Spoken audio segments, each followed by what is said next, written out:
Well, good evening and welcome to Tucker Carlson Tonight. Tomorrow, the former special counsel Robert Mueller will spend the entire day testifying before Congress. And that means that for yet another 24 hours, our leaders will fixate on the virtually non-existent threat we supposedly face from the government of Russia. Russia!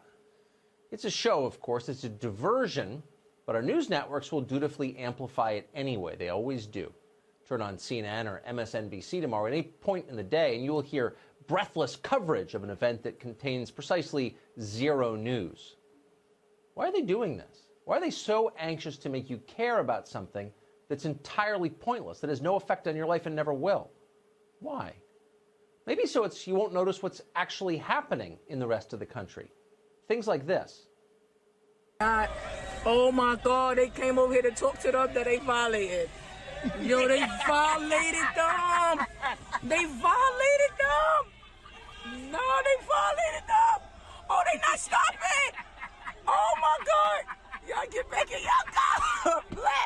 Black. Oh, they laughing at them. That video is real. It was taken in the Brownsville neighborhood of Brooklyn in New York City.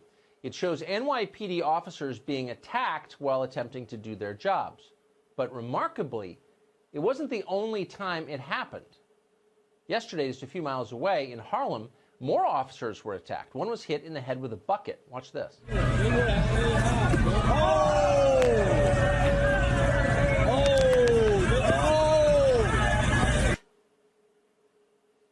What are those videos? Well, what you're really watching on the tape you just saw is a society unraveling.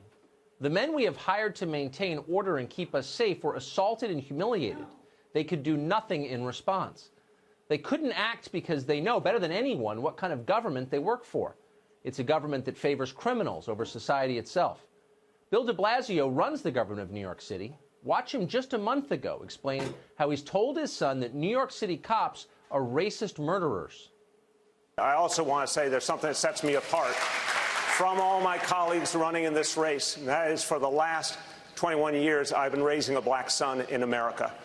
And I have had to have very, very serious talks with my son Dante about how to protect himself on the streets of our city and all over this country, including how to deal with the fact that he has to take special caution because there have been too many tragedies between our young men and our police, too, as we saw recently in Indiana. So it's easy to dismiss Bill de Blasio as a buffoon because he is a buffoon. But if you're a New York City cop, you can't dismiss him. The NYPD works for Bill de Blasio. Imagine hearing your own boss denounce you as a bigot on the basis of zero evidence, no evidence whatsoever. What effect would that have? Would it make you want to risk your life to do your job? Or would it convince you just to give up? You know the answer. You just saw the video. When cops give up like that, criminals thrive, and that means that innocent people get hurt. Something similar is happening in cities across the country. Almost every Democrat in the presidential race suddenly sounds just like Bill de Blasio. I have challenged our police department to recognize all of the ways in which the uniform has been burdened by racism. We're going to crack down on police brutality aimed primarily at people of color. Training for police officers on implicit racial bias and procedural justice, because to deny it exists is to deny folks liberty and in many cases life. How can we continue to lose the lives of unarmed black men in the United States of America at the hands of white police officers? That is not justice. If you are young and black, you're treated differently because of the color of your skin. I don't believe that it's just a case of a few bad apples. I believe that the system is broken. They all say it with total confidence, like they know it's true, like they've got the data to prove it. But they don't have the data because it's not true. It's an utter lie. Most cops are not racist. Anyone who bothers to learn anything about the subject knows that. In fact, just this week, a new study, there have been others, but a new study by researchers at Michigan State and the University of Maryland found no systemic racial bias at all in policing. It turns out that whether cops are black or Hispanic or white or Asian or whatever, they have the same likelihood of using force against a criminal suspect. Nor did police show bias in who they use force against. Turns out the shooting rate for different races closely matches the overall crime rate. And in the vast majority of police shootings, the criminal suspect was armed or otherwise appeared to pose a danger to police. Now, obviously, there are bad cops out there, of course, just as there are bad teachers out there, and bad senators, and an awful lot of bad lawyers. But most cops are not bigots. It's just not true. There's no evidence of it. Maligning law enforcement, though, serves the short-term political interests of the Democratic Party, so they do it. But the rest of us ought to be very worried. If you're over 40, you may remember that this used to be a much more dangerous country than it is today. Huge parts of urban America were uninhabitable because of crime. If you've ever wondered why we built those sprawling, soulless suburbs everywhere, that's why we did. Because people were afraid to live in cities. And that could easily happen again. And it may.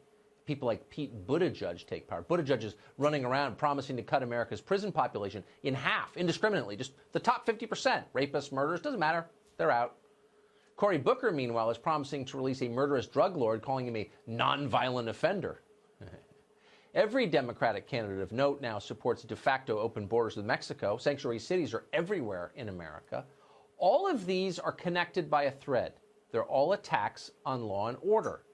But there's a deeper problem. What they really are attacks on society itself. And they're having an effect. Our biggest cities are now filled with filthy homeless encampments. Typhus and bubonic plague have returned, for example, to Los Angeles for the first time since the conquistadors left. Americans are dying of drug ODs in greater numbers than were killed during Vietnam. Our schools are a joke. Young people can't get married, buy homes, or have kids. Big tech increasingly controls what you do, what you see, what you're allowed to think. These are some of the real problems that we face in this country, problems that challenge our future as a nation. They're not small things, and yet our leaders ignore them completely. To them, America has just two problems: Russia and anti-white racism, and white racism. It's delusional, except it's not really a delusion. It's a diversion. They're lying to you on purpose and hoping you won't notice.